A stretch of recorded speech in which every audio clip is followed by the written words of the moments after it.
Série Vida de Jesus. O tema de hoje é o julgamento de Cristo, parte 2. Coração endurecido.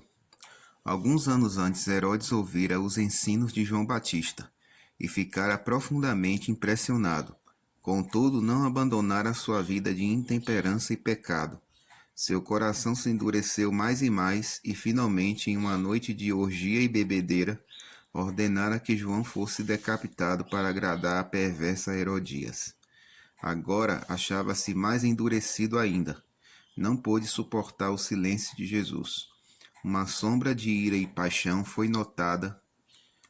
Uma sombra de ira e paixão foi notada em seu rosto, e enfurecido ameaçou o Salvador, que permaneceu imóvel em silêncio. Cristo viera ao mundo para curar os sofredores. Pudesse ele ter dito uma única palavra para curar as feridas das almas enfermas pelo pecado, não teria guardado silêncio, mas nada tinha a dizer àqueles que pisariam a verdade sob seus pés profanos. Aquele ouvido que sempre estivera atento aos clamores da miséria humana, se achava agora surdo à ordem de Herodes. Aquele coração que sempre se comovia com o apelo do mais vil dos pecadores, se fechou ao rei presunçoso que não sentia necessidade de um salvador.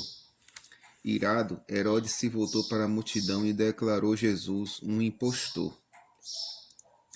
Mas seus acusadores sabiam que não se tratava de nenhum impostor, posto que haviam presenciado muitos de seus feitos poderosos.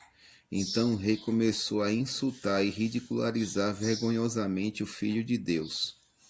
Mas Herodes, juntamente com os da sua guarda, tratou-o com desprezo e, escarnecendo dele, fê-lo vestir-se de um manto aparatoso. Lucas 23, versículo 11.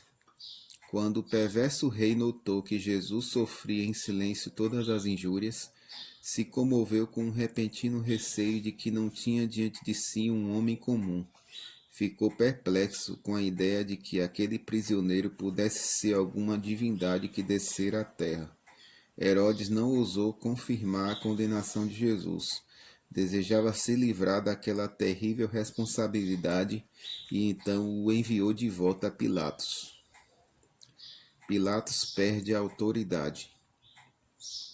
Quando os judeus voltaram da presença de Herodes, trazendo Jesus de volta ao tribunal, Pilatos ficou muito aborrecido e lhes perguntou o que queriam que ele fizesse.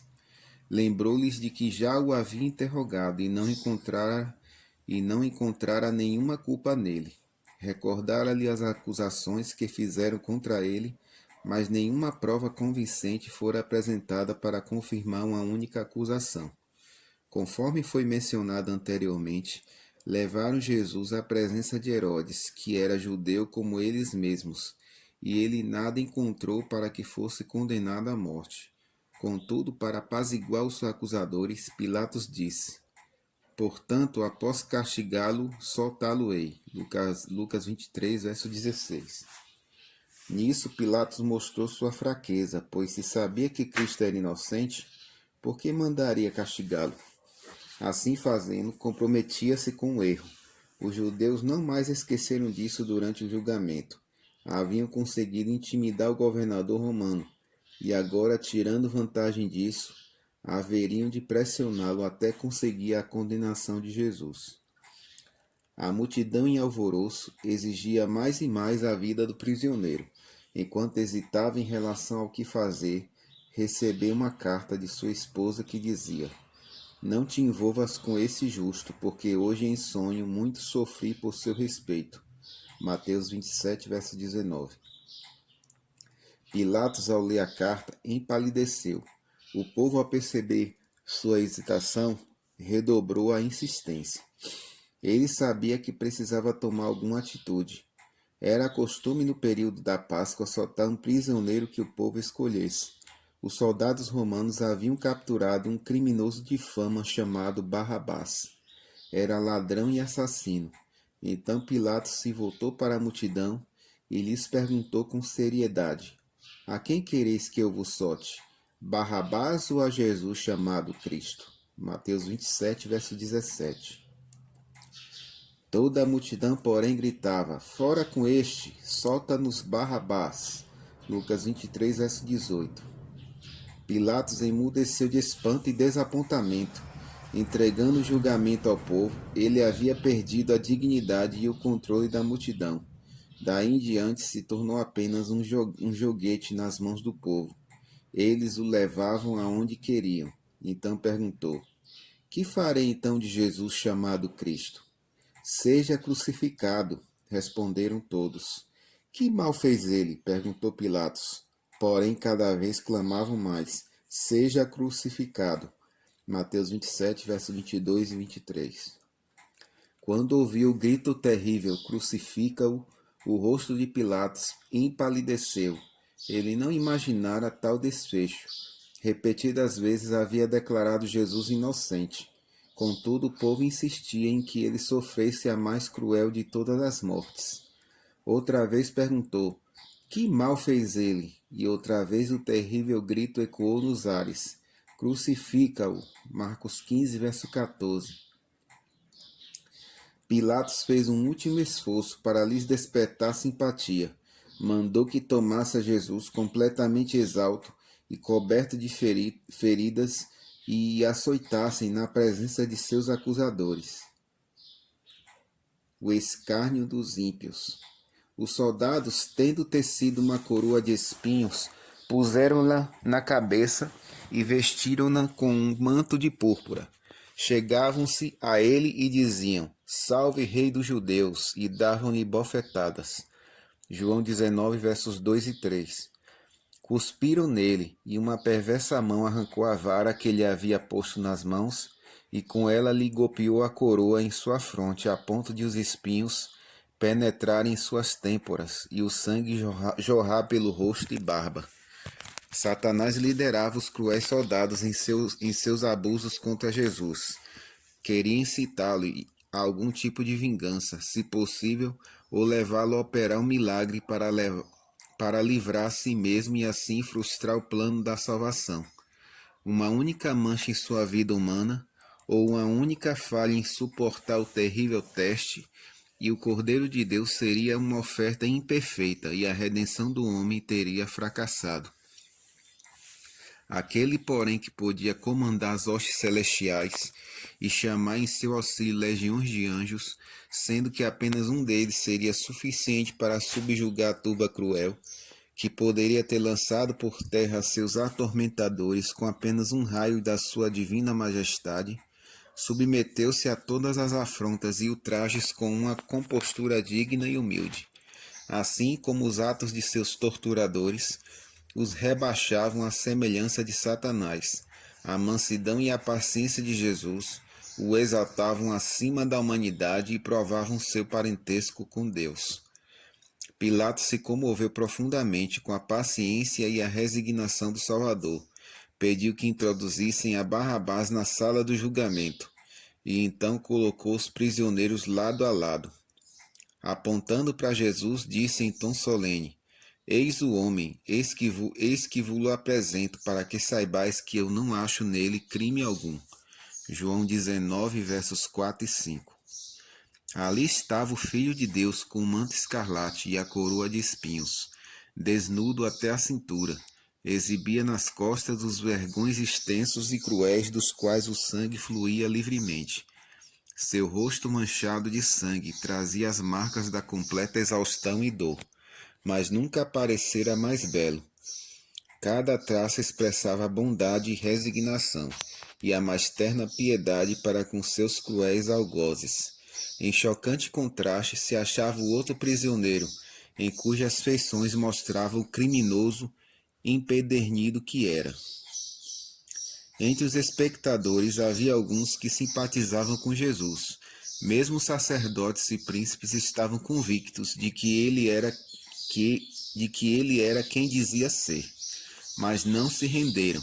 Havia introduzido a turba a uma fúria insana e novamente os sacerdotes, os príncipes e o povo gritaram: Crucifica-o, crucifica-o. João 19, verso 6. Finalmente, com a paciência esgotada diante de uma crueldade tão vingativa e irracional, Pilatos disse ao povo: Tomai-o vós outros e crucificai-o, porque eu não acho nele crime algum. João 19, verso 6. Pilatos fez tudo o que podia para libertar o Salvador, mas os judeus gritavam: Se soltas a este, não és amigo de César. Todo aquele que se faz rei é contra César. João 19, verso 12. Tais palavras atingiram Pilatos em seu ponto fraco. Ele já se tornara suspeito ao governo romano e tal notícia a seu respeito seria a sua ruína. Vendo Pilatos que nada conseguia, antes pelo contrário aumentava o tumulto, mandando vir água, lavou as mãos perante o povo, dizendo: Estou inocente do sangue deste justo, fique o caso convosco.